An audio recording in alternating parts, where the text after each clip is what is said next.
Great way to begin here at 8 o'clock at the intersection with the word hope itself. And I find it really hopeful and helpful, especially when I'm in Zoom, but also in person meetings. If I take the time to look at the faces, in the icons, or if I'm in a meeting to take time, and I'm doing that right now, to look at each of the faces that are there. It grounds me, it centers me. It reminds me I'm human, it reminds me I'm a part of a whole. And I think with everything that's going on these days, we need to stay grounded. We need to keep breathing. We need that. We need to stay awake, remembering, what we know best, compassion, collaborating, and to begin there. So it's good to see the faces that are willing to be seen this morning. And it's 8 o'clock. I know how that goes. But I try to practice, what I wish to see in the world, the change. And so I try to always be face here. So I have two announcements this morning, and I was going to get some information, but I will get it. One, I know I've mentioned this before, but to save the date, show up, and send out the information for Tuesday, November 21st. We're having a citywide gathering of giving thanks as well as giving gifts on the main plaza and then inside San Fernando Cathedral. The interfaith service that has been happening there for years now, I would guess around 30. We're collaborating. We're bringing other entities into the planning and coordinating of that. The food bank, the main plaza conservancy, as well as the cathedral and Interfaith San Antonio Alliance. And it goes from 4 until 8, and you come for whatever part, but there will be a large canned food drive with a food bank truck there ready to pick it up. So if you happen to be working downtown or whatever, you can do a drive by and drop off or come and stay for a while. There's also going to be a construction of canned foods. I don't know if you've ever seen one of those, but there will be one that day. And that's kind of why the 4 o'clock, because you can start and come and watch that. About 6 o'clock, we're going to have music begin on the plaza, representative of our global many faith traditions. What I'm looking for, so this is a request of an announcement, during the 6 to 7 portion and intermingled with the music, organizers would like to hear the simple table prayers from different religions. And God is great, God is good. Let us thank. Exactly. So, and I think it would even be lovely if we had families who would come to the microphone. And so some of those prayers, were 30 seconds, 1 minute long, but to come and share a table prayer.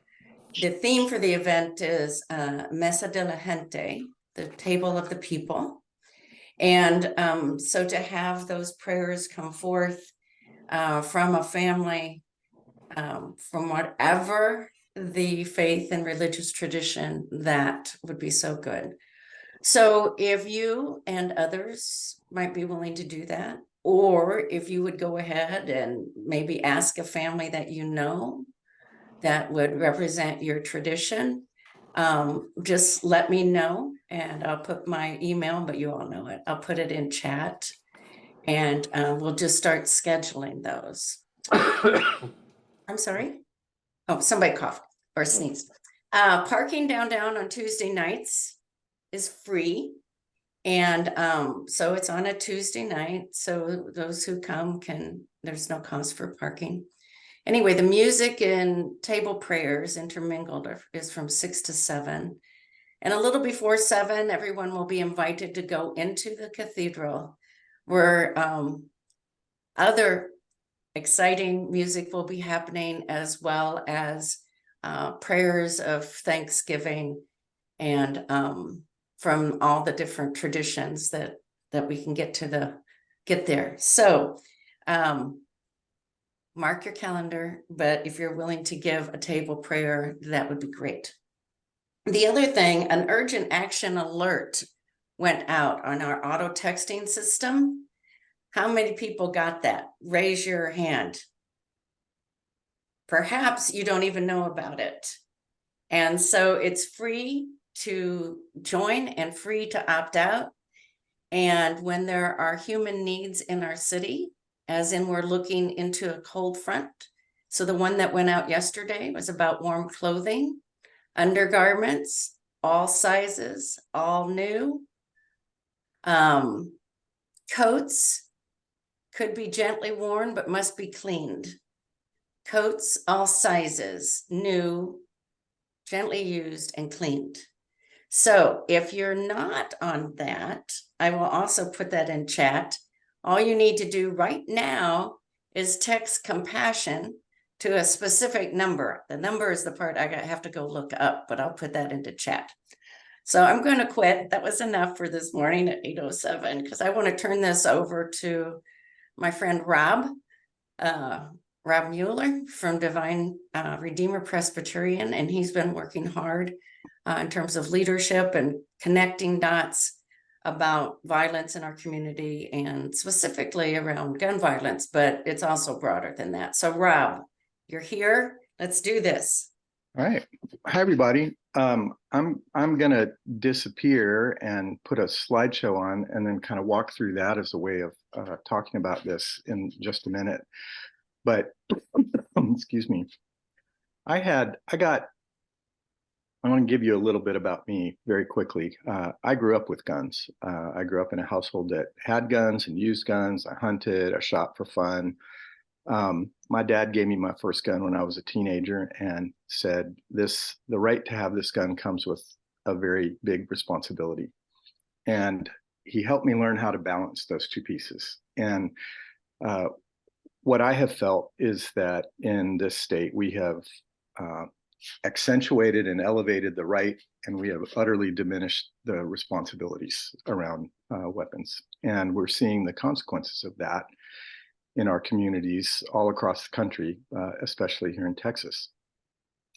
So after the Uvalde shooting, I got deeply involved with Texas Impact's gun violence work, and then got involved locally with Cops Metro Alliance gun violence work, and advocated at the Capitol assiduously the entire session, only to end extremely frustrated and aware that unless we build a bigger power base of people who are willing to stand up and make some noise around the need for us to stop doing things the way we've been doing them, because it's only getting us more dead people in our communities. What could we do locally? And so there's kind of two pieces that I'm pursuing and building a coalition around with a lot of other very dedicated people like Martha Ann, who helped us out just this last week.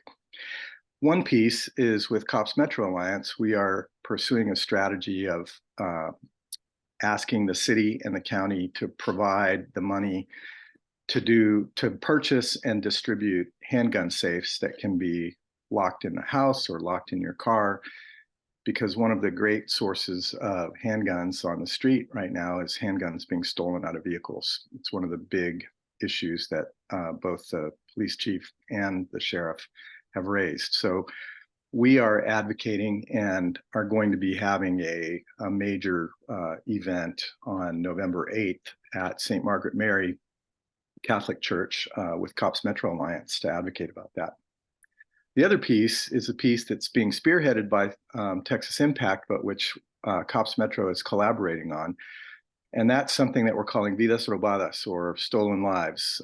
It's a memorial to those whose lives have been lost in our community over the last few years.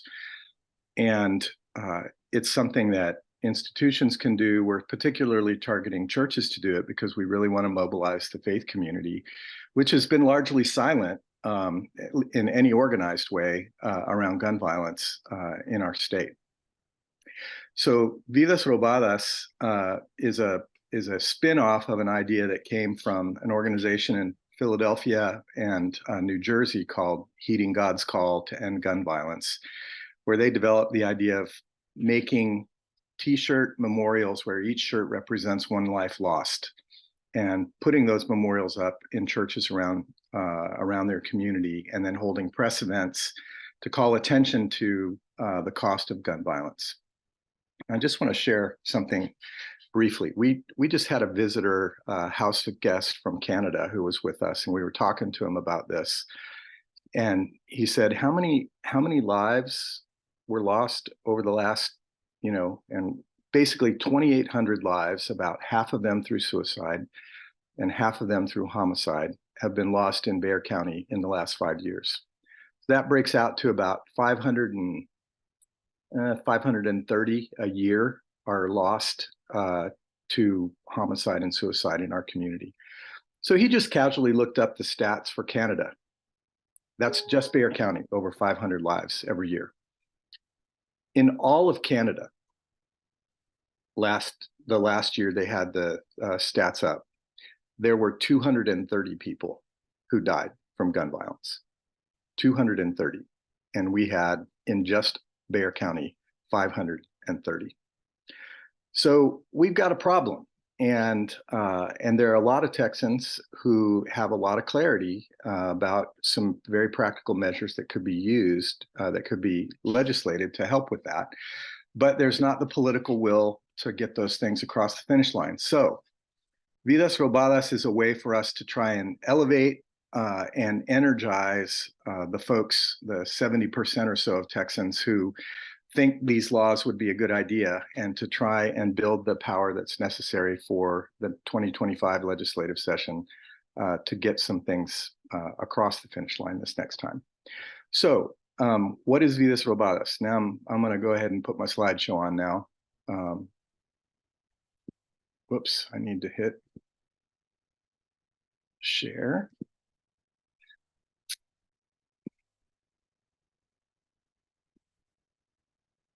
And then I need to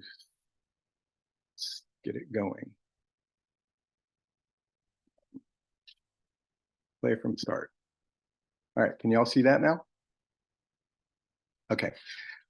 So last Sunday after church, we did our first, or no, 2 Sundays ago after church, we did the first installation in the city at Divine Redeemer.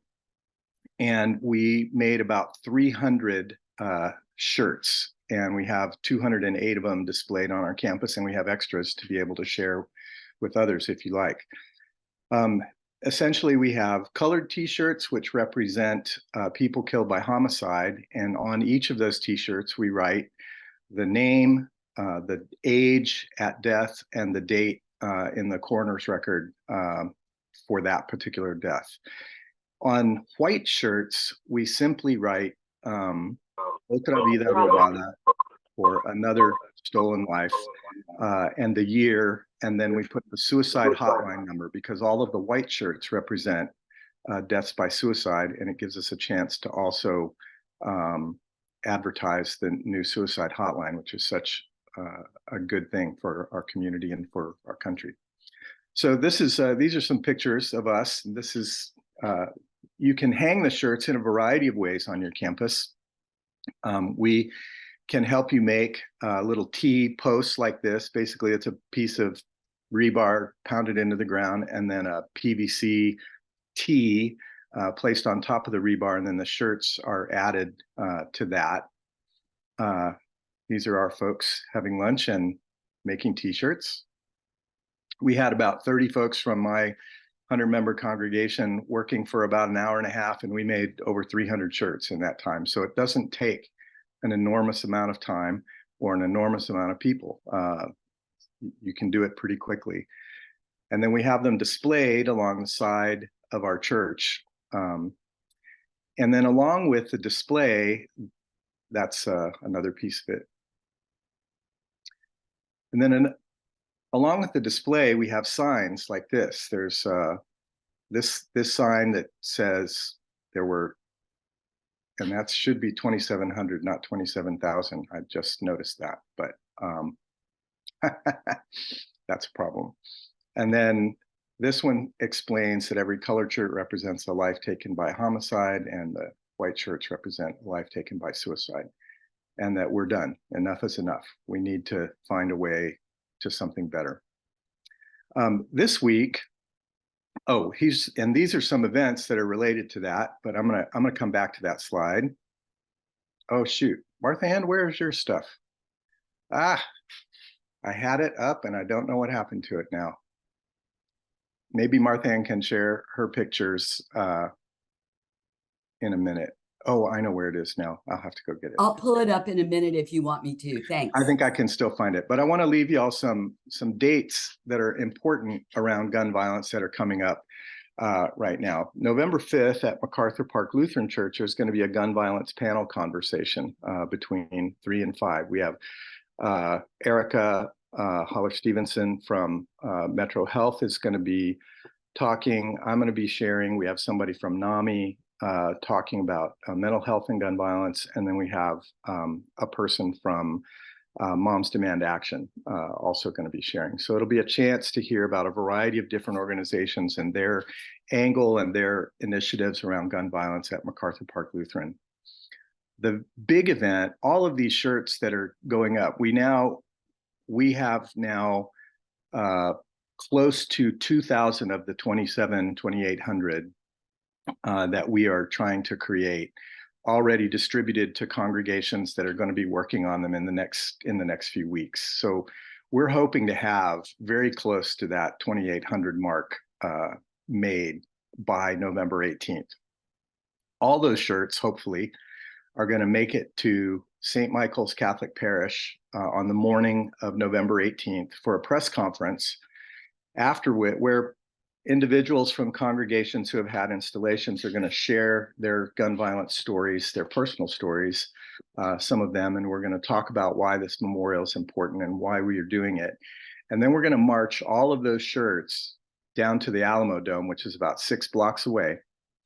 And we're going to have clotheslines tied between the trees along Cherry Street, 2 levels of clotheslines, and then we may also need to put some rebar in, and we're going to hang all of those shirts along Cherry Street, because the following day, Sunday, the 19th, Councilman Courage's gun exchange at the Alamo Dome is going to be happening, and this will be a way to also bring attention and publicity to the gun exchange, as well as remind anybody who shows up to the gun exchange that this is why we're doing this, because all of these people have died because we haven't figured out how to deal with the proliferation of guns in our community and the lack of responsibility for proper ownership of those weapons. So those are upcoming events, and I'm going to stop the share of this, and I'm going to pull up the pictures that I have from Martha's event. 1 second.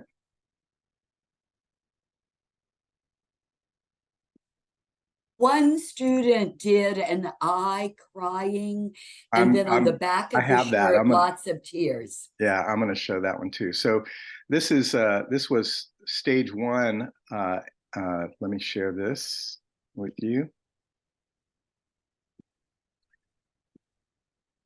This was stage 1 over at Incarnate Word. And these shirts were all hung out by the library area and were made by students on Tuesday, correct? Yes. And then on Wednesday in the Student Union Building, we had more tables set up, and we had clotheslines strung around the rails of the Student Union Building, and people were making shirts all day. And so we have probably a few hundred shirts that were made by the students at University of the Incarnate Word. And we're hoping that many of those students, or at least some of those students, will come and be a part of the event on the 18th, along with everybody else. And then I've got that other picture, Martha Ann, I'm going to pull up real quick. And I'll share this. We're working with the website Students Demand Action, and it's got really good educational information for all of us. So some folks just put names, dates, and ages on their shirts, or just wrote another stolen life. You know, this particular student was just beautifully artistic in what she did, and that's completely fine too. You know, if in your congregation everybody wants to you want to emphasize quality rather than quantity, and do some really beautiful shirts to honor each of the lives that you put, whose names you put on there, or each suicide that you're representing, that would be wonderful as well. So, excuse me. That's in a nutshell, kind of what Vidas Robadas is about and how it is developing. The long-term vision for this is to continue creating memorials throughout next year, all through next year, so that when the legislative, and also Texas Impact is mobilizing people in Dallas, Houston, Fort Worth, Austin, and El Paso to do the same thing statewide.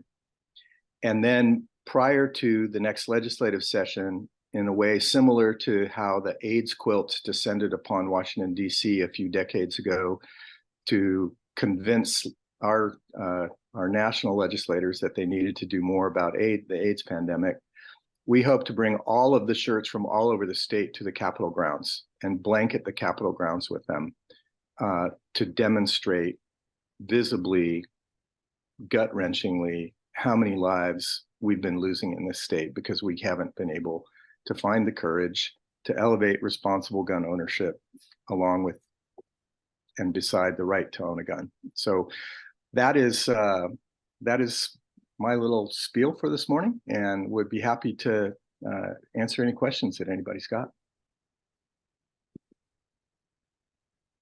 And thoughts and comments of things, other things that were going on. So just feel free to open your mic or raise your hand. And if you know of, Patty put a lovely picture into chat of the altar that's up. Yes, that's great. We're actually. Do you want to say more about that, you or Patty? I had the idea, but Patty's the one who made it happen. So Patty, will you share about that? Yeah, it's something that I put together with these women that you see on there, Reverend Ann Gordy, Rachel Cavazos, whose daughter was murdered in domestic violence. Our attorney, Monica Caballero, is there. And it's something that we did because, and my other staff person, Cassie's up there too. We did it last Saturday, I think. No, what day was it? I can't even remember. I think it was Sunday, actually. I think you were doing it Sunday. Okay, yes, we did this on Sunday. And it's right in front of City Municipal Building. I don't know if you can see that in the background. And the people that own this cafe that we're, set up in front of, every night they put it away to take care of it, and in their little building right there. There's a back door right there, and they right directly behind us, and they put it up every night. But Rob, if you'd like to go and put up those additional shelves. Yeah, that was why I think I must have gone by after they put it up. And so I was like, where is it? I don't see it. So I think what we're going to do, I think, Pat, is we're going to do a public altar outside our church for the Vidas Robadas, and try to use some of the shirts and stuff and make it kind of dedicated that way, and then invite folks from our neighborhood to add to it if they would like to. So. Okay. Then that goes up every day when they open the cafe. and it'll be up until November 2nd. And, we are inviting people to come and bring their photos to add to the altar and of their loved ones who have died in domestic violence and any other form of crime, right? And so that's an effort that we contributed. Please remind people that, there's lots of victims of domestic violence that are killed also with handguns. In Texas, it's like 68% of women who are murdered in domestic violence are killed with firearms. So, they're a big part of this picture as well. Yes. And not just the women, there's plenty of collateral lives that get lost in cases of domestic violence, homicides, and murder suicides. We have this master list from the county examiner's office of all of the victims of gun violence, and just reading down the ages, there's like 5-month-olds and 10-month-olds and 2-year-olds and 4-year-olds and 5-year-olds. And it just is heartbreaking. It's devastating to just flip through page upon page upon page upon page of names of people who've lost their lives or whose lives have been taken, more accurately. And so we need to elevate our awareness and energize our capacity for action so that we can shift the tide here in Texas around this.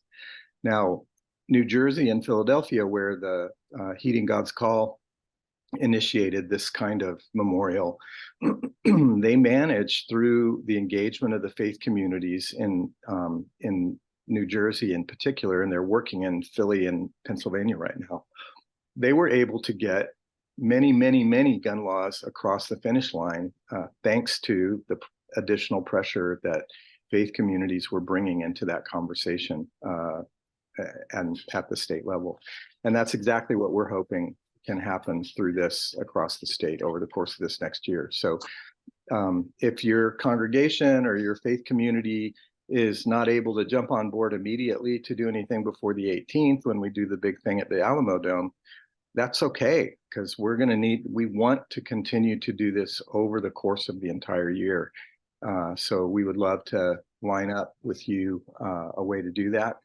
And if you would like to contact either me or Bobby Watson from Texas Impact, I'm going to share. And yeah, put that in there.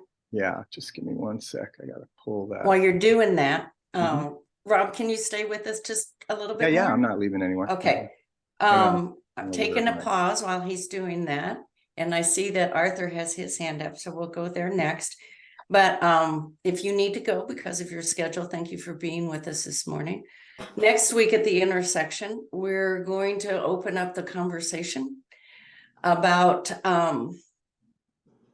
war, taking sides, and what that means in particular to us in San Antonio, and how we relate and move with each other as leaders throughout our city. So that's going to be next week at the intersection. So right. Rob, besides those phone numbers, contact information, it would be helpful. Oh, great. Everybody write those down. After you let that sit there for a minute, if you would also go back to this slide that has the 3 upcoming dates, the 5th, 18th, and 19th, so people can get that information again. So Arthur, you had your hand up. Yes. Can you hear me okay? Yes. Okay. I'd like to share in full support of this gun program. I'd like to share another way that violence can be dealt with. 3 organizations, members of the Eco Collaborative, Eco Centro, Pax Christi, and the Sierra Club are having eco tours where we actually go on site and study every month. And in the first 2, we have gone to Alan Montemayor's home and we have seen firsthand his solar program there in his house where he collects electricity and has an electric car. We have tours once a month. The last one we went to the waste management program of the city, and it was very, very revealing out on Nelson Road. As you might notice in the chat, this next Wednesday, we're doing garden tours of the city. And the information is in the chat. And if you could, one thing I just want to mention in relation to the subject that is addressed this morning, I just talked with Stephen Luke yesterday from Gardopia, and that is at the corner of Nolan and New Braunfels. I worked there for 14 years in that area, and knew that was one of the most violent areas of the city. And he was telling me yesterday that violence and crime has reduced 90% because of that garden that is there on that location. So that is one more way to deal with this violence we are dealing with. And I'd just like to say for a moment, just a second, with what you just said, Anne, about war. And I think violence begins within us and extends within us. We're all involved in this. So I want to invite you to attend this eco tour. They're set up to empower and encourage young adults who are interested in the environment. Everyone is invited. I'm sure you'll find it very fascinating to see Garcia Street, a very large vegetable farm, and Gardopia. Thank you. So Arthur brings up a good point as well. I mean, you may be listening and watching this, or this intersection could be on another whole topic, like the environment, right? Mm-hmm. And you may think, oh my gosh, I'm so glad this is finally happening. I want to be a part of it. I have to tell you, in the 30 plus years that I've been doing community organizing in San Antonio, this is as much collaboration I've ever seen across the different sectors of government, the faith community, I've ever seen around gun violence and violence in our city. This is the most collaboration ever. But saying that, again, you may say when you're listening to this one, or the one on the environment, or whatever it is, that's something you've been looking for. But here, think about, and then you might also say, well, this isn't where my passion is, right? But everything is all connected. It's interdependent. So the idea of planting a garden, how it reduces violence, right? So, but think about what would happen if all those different areas of community concern, like gun violence or the environment, or we can make the list, right?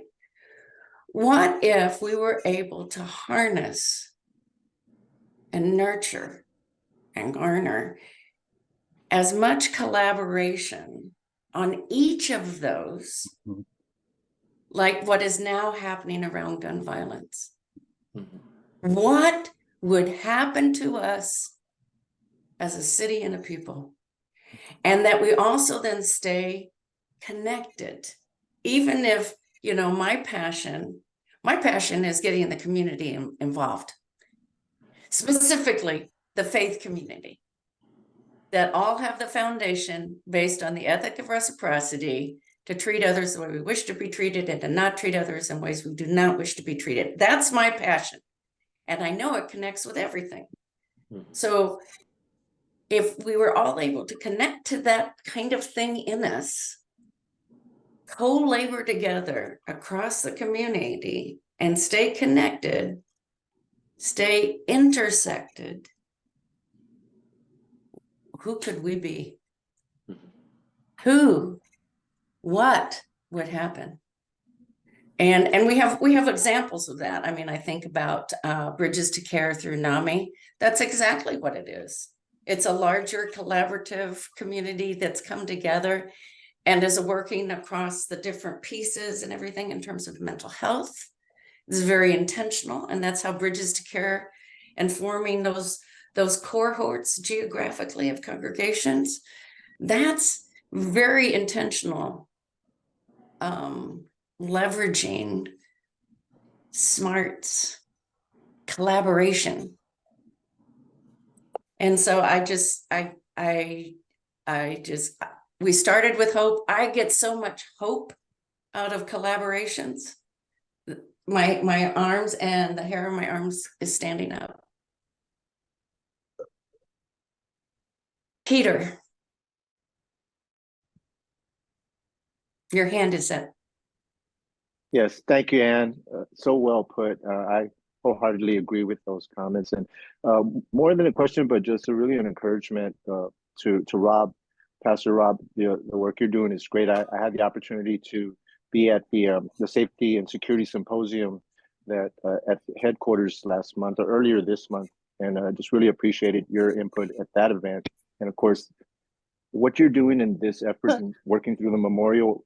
I appreciate the strategic way that you've laid it out, so purposeful, and that's really inspiring to see how you're moving, and with a focus on personal responsibility, because in all the collaboratives, that is so critical that we take that as core principle to really see change, and you know it as a pastor, and we enforce it, and so I just want to encourage you in that work, and just appreciate what you're doing.